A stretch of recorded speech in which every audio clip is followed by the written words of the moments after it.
The most popular form of government, सबसे most popular form of government है democracy, यानी सबसे ज़्यादा आजकल पूरी दुनिया में एक फॉर्म ऑफ गवर्नमेंट चलता है। फिर भी इसमें कुछ शॉर्ट कमिंग्स हैं, खामियां हैं, इसकी कुछ बुराइयां हैं।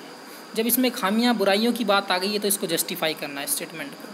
तो भाई अब मैं आपको स्टूडेंट्स क्लियर बता दूं, ऐसा जो भी क्वेश्चन आएगा या तो डेमोक्रेसी के आपको सपोर्ट में चलना है, उसकी अच्छाइयाँ बतानी होंगी, या फिर उसकी कमियाँ।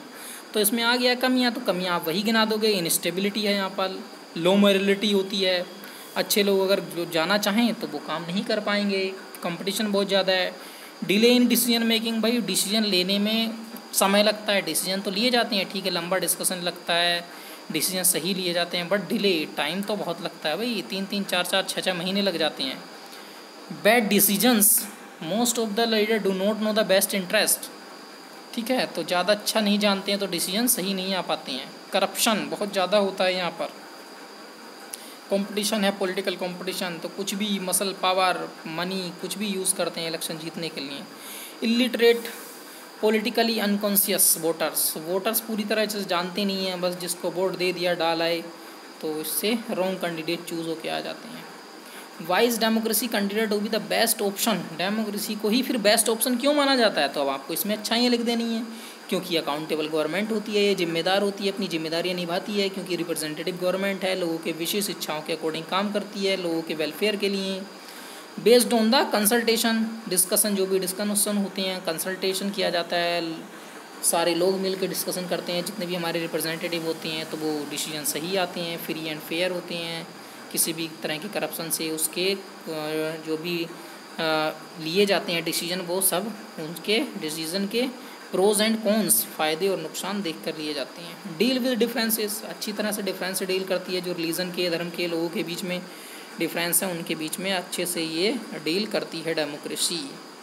पॉलिटिकल इक्वलिटी है यहाँ पर, सब लोगों को बराबर राइट है वोट का, इलेक्शन लड़ने का, पार्टी बनाने का, कंटेस्ट करने का, चाहे वो एजुकेटेड हो, रिच हो, नॉन एजुकेटेड हो, व्हाटएवर। रूम फॉर करप्शन, यहाँ पर हम यहाँ ये कह देंगे कि डेमोक्रेसी में करप्शन के बहुत कम चांसेस होते हैं, ठीक है, क्योंकि बहुत सारे लोग इन्वॉल्व होते हैं, कोई अकेला करप्शन नहीं कर सकता है। Democracy provides the opportunity to the citizens, लोगों को, सिटीज़न को अपॉर्चुनिटी देती है डेमोक्रेसी उभर के आने की, मान सम्मान, डिग्निटी बनाए रखती है। Explain the major feature of democracy, आप यहाँ से लिख लीजिए, आपने पहले भी लिखी हुई हैं students. Which characteristics make democratic government so popular, कौन सी करेक्टरिस्टिक्स है जो इसको सबसे ज़्यादा पॉपुलर बनाती है, तो वही सारी करेक्टरिस्टिक्स आप लिख देना। सबसे पहले तो accountable government, based on the consultation, discussion होता है, डिफरेंस को डील करती है, वही चीज़ें हैं। तो देखो जो भी क्वेश्चन आएगा उसमें उसके या तो डेमोक्रेसी के बेनिफिट गिनाओगे या फिर नुकसान। दो democracy is considered to be the best, वो देखो डेमोक्रेसी को कहा जाता है बेस्ट फॉर्म ऑफ गवर्नमेंट है, बट फिर भी इसको आइडियल गवर्नमेंट नहीं कहा जाता। क्यों? क्योंकि अब आइडियल गवर्नमेंट कैसी होगी, वो ऐसी होगी। It is not ideal form of government because every citizen does not play equal role in decision making, क्योंकि यहाँ पर देखो आइडियल मेकिंग गवर्नमेंट में सब इक्वल रोल प्ले करते हैं पूरी तरह से, बट यहाँ पर डेमोक्रेसी में इक्वल रोल नहीं होता लोगों का, बहुत सारे लोग बेचारे वोट डालने ही नहीं जा पाते हैं। Even the majority does not rule directly, ठीक है। तो आइडियल में कैसा होता है, ऐसा नहीं है जो लोग कुछ नहीं जानते हैं उनको नहीं गिना जाएगा, उनको भी पूछा जाएगा, बट डेमोक्रेसी में बहुत सारे लोग ऐसे ही छूट जाते हैं। Democracy provide only political equality but people also need social and economic equality, social economic equality भी मिलना ज़रूरी है, और यह एक आइडियल गवर्नमेंट कोई बनेगी तभी उसमें मिल सकता है। तो डेमोक्रेसी आइडियल गवर्नमेंट के बराबर ठीक नहीं है, अच्छी नहीं है। Ideal government is a government which is not run by few powerful people, आजकल देखते हैं हम कुछ ही फ्यू पावरफुल लोग सरकार चला रहे हैं, जबकि आइडियल गवर्नमेंट में ऐसा नहीं होता, सब लोगों की हिस्सेदारी बराबर होती है, चाहे वो मजदूर हो या बहुत बड़ा अमीर हो या गरीब हो। And ideal government is free of corruption, ideal government में कभी करप्शन होगा ही नहीं, बट डेमोक्रेसी में तो आजकल बहुत करप्शन हमें को देखने को मिल जाते हैं।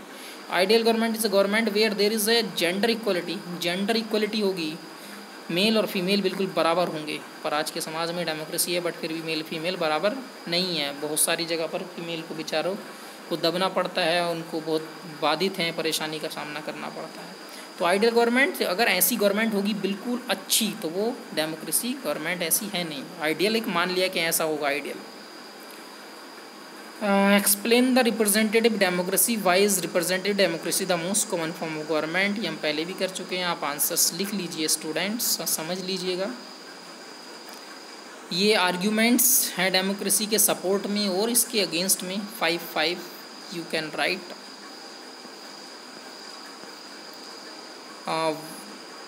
जिम्बाब्वे को डेमोक्रेटिक कंट्री क्यों नहीं कहा जाता है? क्योंकि वहाँ पर सेम पार्टी रूलिंग है जिम्बाब्वे में, जब से इंडिपेंडेंट हुआ है। सिंस 1980 वही पार्टी है, आज तक रूल कर रही है।